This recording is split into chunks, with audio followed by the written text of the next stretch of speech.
내년에 만약에 이 수치대로 간다. 네. 100%가 맞진 않더라도 삼성이 만약에 488조 영업이익을 내년에 거둔다. 만약에 그러면요. 네. 전 세계 영업이익 1위입니다.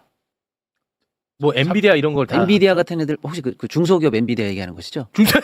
이 겁박더네. 왜 이래? 왜 이래? 아니 뭐 애플 뭐 이런 거. 정확하게 조금 파는 애들, 걔네들.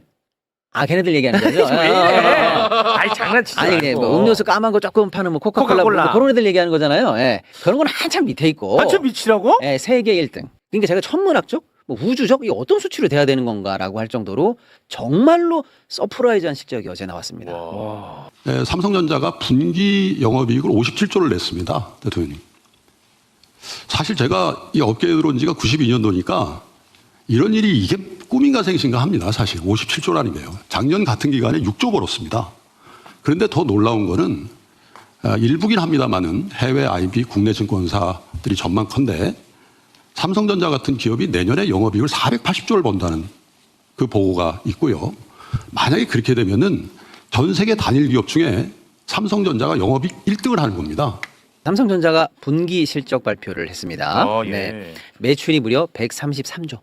그리고 133조. 네, 영업이익이 무려 57조 2천억. 57조 2천억. 한 분기에? 예. 가늠할 수 없는 정도. 이거 뭐라고 말해야 될지 모를 정도로 어느 정도 사이즈예요? 이게? 천문학적 수치. 이렇게 말씀드려 볼게요. 한 분기에 영업이익이 57조라는 게 어느 정도인지를 몰라요. 몰라서 우리가. 제가 네. 말씀드리는데 좀 우리 몰라. 다양하게 드려볼게요. 네. 작년에 1년 내내 참 삼성전자 좋았다. 그리고 우리가 축제다라고 난리 했는데 났었잖아. 작년 1년 내내 벌어들인 영업이익이 43조예요. 근데 그때 난리 났었는데. 난리 났었죠. 그리고 1년 내내 벌어들인 게 43조인데 그중에 4분기만 20조예요. 그러니까 사실 평소에는 한 7, 8조 벌었다고 보시면 돼요. 와. 삼성 우리나라 1등 삼성이 요 최근에 물론 좀 안 좋았습니다만은 7, 8조 영업이익 7, 8조 남겼습니다. 라던 회사가 예. 한 분기에 뻥 조금 보태면요 60조입니다. 57조 2천억이니까요. 야, 이거 뭐 8, 9배가 튀겨졌네. 어마어마한 거죠. 자, 그러면 여기서 끝이 아니에요. 이건 완전히 어너더 레벨, 다른 레벨로 갔다라는 의미인데 예. 이 정도 수치가 터진 날 이제 추가적으로 앞으로 삼성이 어떻게 될 거냐라는 리포트들이 막 쏟아지는데 예. 이 정도 분기 영업이익이면 예. 올해 26년 1년 내내 살아보면 어떻게 될까? 그러면 보통 이번에 60조 했다고 치면 64, 24, 240조 정도 될까? 이것도 어마어마한 거죠. 예. 작년에 40조였어요. 그런데 올해 말 300조 돌파 전망이 쏟아지고 있고요. 와. 그럼 뭐야? 이번에 60조 했는데 예. 다음 분기 80조, 그 다음 90조, 더 그 다음 높- 120조 많아진다는. 이 정도로 간다는 얘기고요. 이 정도로 가는 게 끝이 아니고 내년도 영업이익 전망은 최고치가 488조가 나왔어요. 이건 뭐 어떻게 받아들여야 되는 거야? 어떻게 받아들여야 되는지만 말씀드려 볼게요. 그러면 삼성이 이 지경인데 하이닉스는 어떨 것 같아요? 뭐야? 그러면 대충 그냥 우리가 한번 생각해 보자고요. 내년에 만약에 이 수치대로 간다. 네. 100%가 맞진 않더라도 삼성이 만약에 488조 영업이익을 내년에 거둔다. 만약에 그러면요. 네. 전 세계 영업이익 1위입니다. 뭐 엔비디아 이런 걸 다. 엔비디아 같은 애들 혹시 그 중소기업 엔비디아 얘기하는 것이죠? 이 겁박더네. 왜 이래? 왜 이래? 아니 뭐 애플 뭐 이런 거. 정확하게 조금 파는 애들, 걔네들. 걔네들 얘기하는 거죠? 왜 이래? 아니 장난치지 아니, 말고. 뭐 음료수 까만 거 조금 파는 뭐 코카콜라 뭐 그런 애들 얘기하는 거잖아요. 예. 그런 건 한참 밑에 있고. 한참 미치라고? 예, 세계 1등. 영업이익 세계 1등. 와 삼성이. 지금 세계 1등 가는 영업이익이 나오는 그 추세로 지금 이 분기 실적이 나왔다라고 보시면 된다는 거예요. 자, 그러면 뭐야 이거? 내년에 만약에 480조를 만약 했다 칠게요. 대충 400조라고만 해요. 80조 그냥 좋다. 80조 날리자. 그래도 400조 했다 쳐. 하이닉스가 대충 좀 한 300조 얹어 했다 칩시다. 이 정도 반도체 사이즈가 되니까요. 양사가. 두 개 합치면 700조예요. 만약에. 700. 올해 우리나라 예산이 700조입니다. 700조인데? 그럼 뻥을 조금 바꾸면 만약에 두 회사가 벌어들인 이익만 놓고 보면 내년에 우리나라에 있는 모든 국민이 세금을 안 내도 될 정도라는 수치예요. 그러니까 제가 천문학적, 뭐 우주적, 이 어떤 수치로 돼야 되는 건가라고 할 정도로 정말로 서프라이즈한 실적이 어제 나왔습니다. 그러니까 이거는 역사상 정말 적어도 삼성을 하든 안 하든 주식시장 좀 관심이 있든 없든 우리나라 네. 국민으로서 우리 기업이 이 정도를 해냈다라는 건 우리 모두 축하할 일이다라고 할 정도로 와. 참 좋은 뉴스가 이거 나왔습니다. 엄청난 뉴스네. 엄청난 뉴스입니다.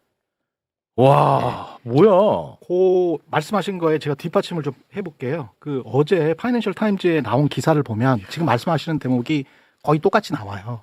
비슷하게 나옵니다. 와. 그 파이낸셜 타임즈에 이제 맥쿼리 증권에 그 다니엘 김이라는 사람 인터뷰가 쭉 나오거든요. 예. 근데 맥쿼리 증권의 다니엘 김이라는 분은 우리나라의 증권사에 있었던 분이고 네. 저보다 연배가 높으실 정도로 애널리스트를 굉장히 오래 음. 하신 애널리스트 중에서 50대 후반인 분들은 별로 없어요. 네. 근데 이분의 전망도 지금 박시동 평론가가 이야기하는 것과 비슷합니다. 고객들이 장기 계약을 원한다는 거예요, 지금.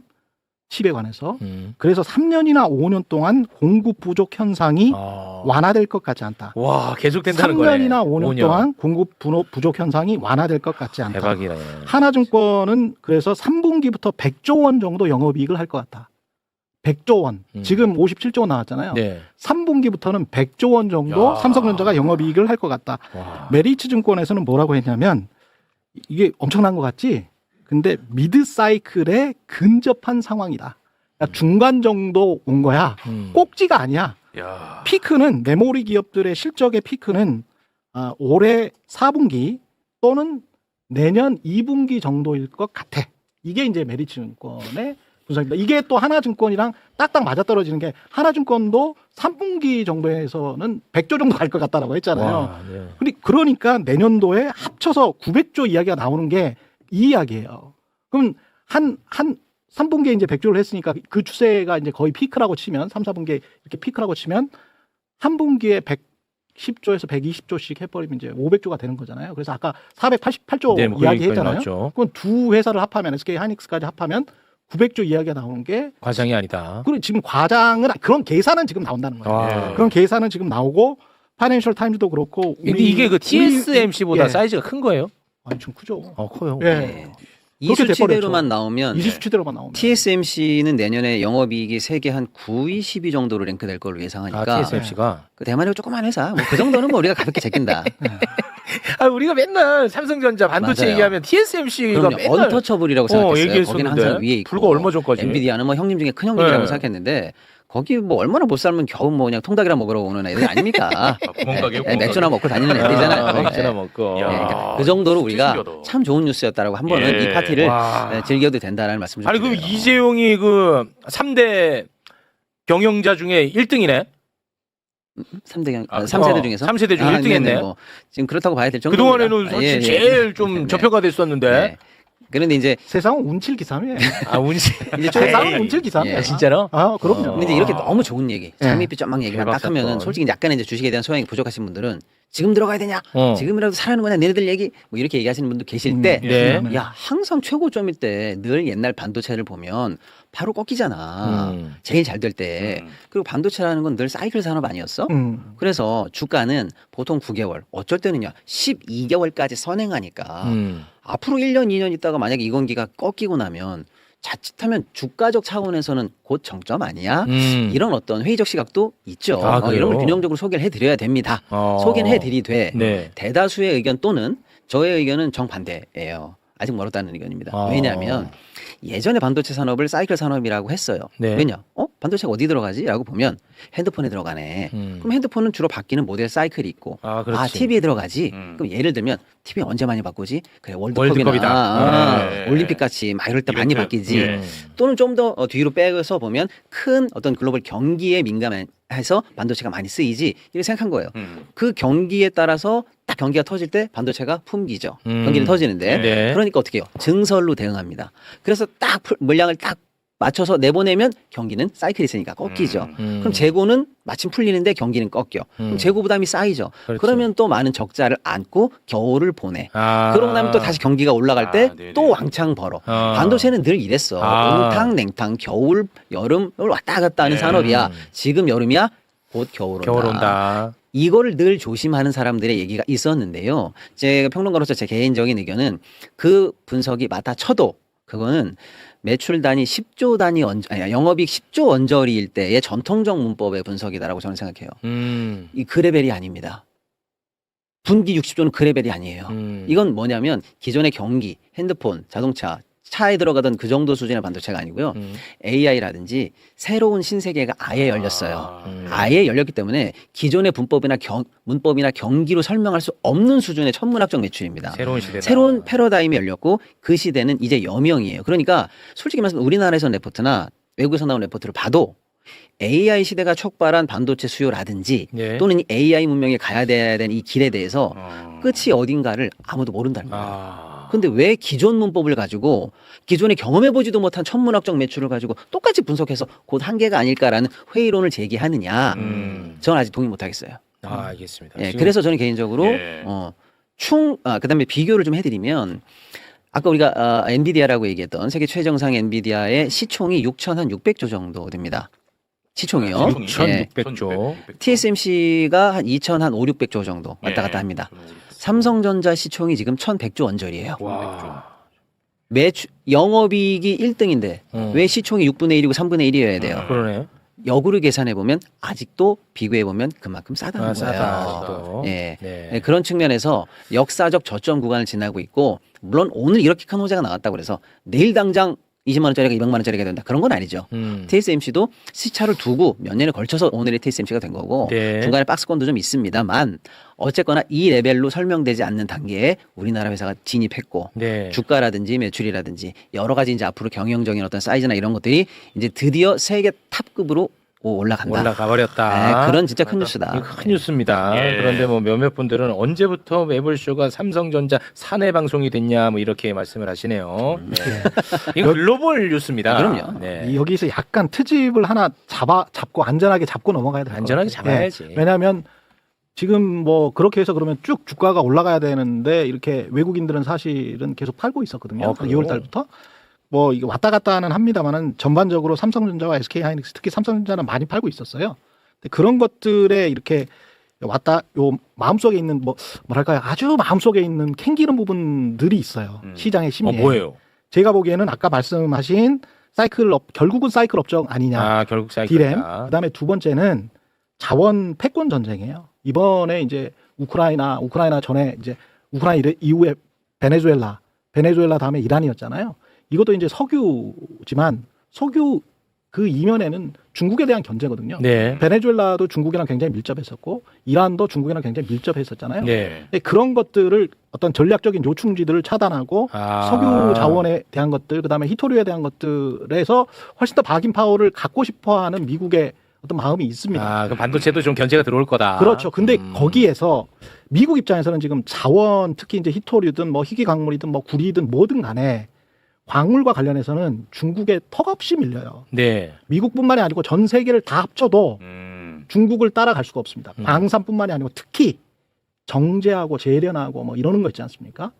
이러는 거 있죠. 네. 네. 그러니까 순수하게 어떤 금속을 하나를 뽑아내는 거야. 네. 뭐 아연을 하나 뽑아낸달지 뭐 이런 것들 있잖아요. 이런 것들은 구리랄지 뭐 이런 것들 중요한 산업의 쌀 네. 이번에 뭐 헬륨 이야기 나왔었잖아요. 이런 것들도 다 마찬가지고 아주 크리티컬한 게 한 포인트만 딱 짚어버리면 그냥 스탑이 되는 거예요. 공급망이 딱 스탑이 되는 겁니다.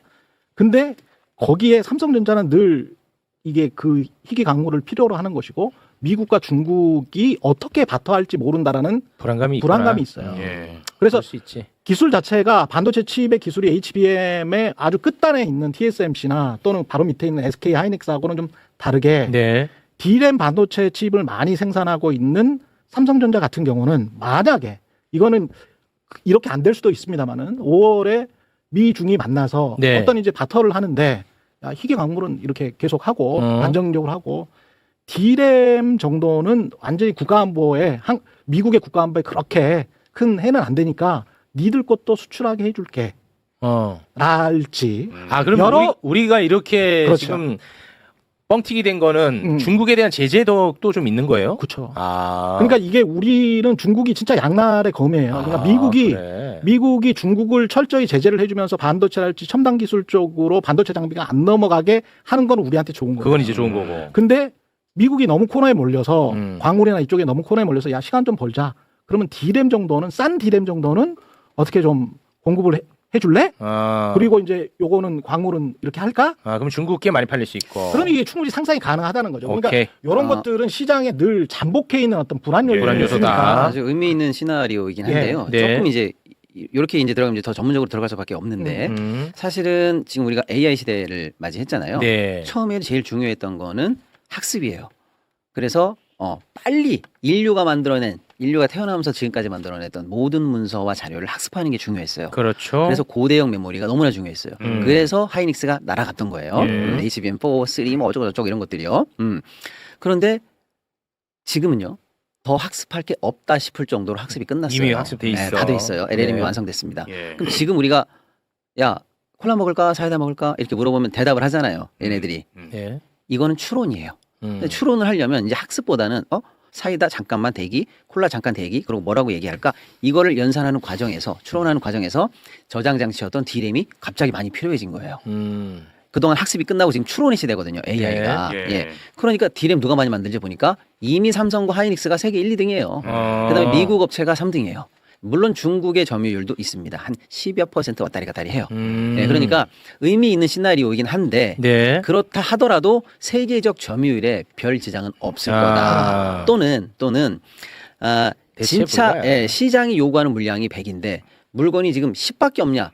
그래서 가격이 폭등한 게 아니고요. 엄밀히 말씀드리면 쇼티지가 2나 4%만 나도 값은 2배, 3배 부르는 게 값이 되는 거예요. 예. 그래서 지금 이 물건을 살려고 하는 사람들은 빨리 좀 증설을 해줘라라고 하는데 요구하고 우리는 있어. 과거에 증설로 인한 재고 부담에 한번 경험이 있잖아요. 힘들었잖아. 우리 회사들이 바보가 아니잖아요. 그렇죠. 그래서 이제는 섣부르게 증설을 하지 증설 안 해, 않고요. 우리는. 않고요.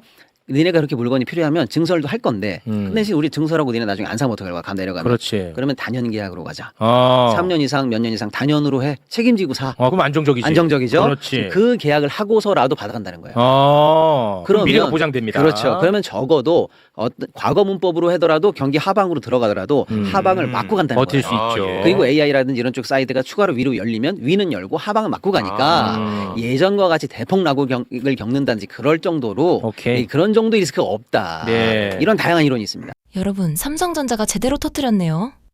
올해 3개월만 벌어들인 돈이 57조 원인데 이건 작년 1년치 수익보다도 많은 수치라고 하지요.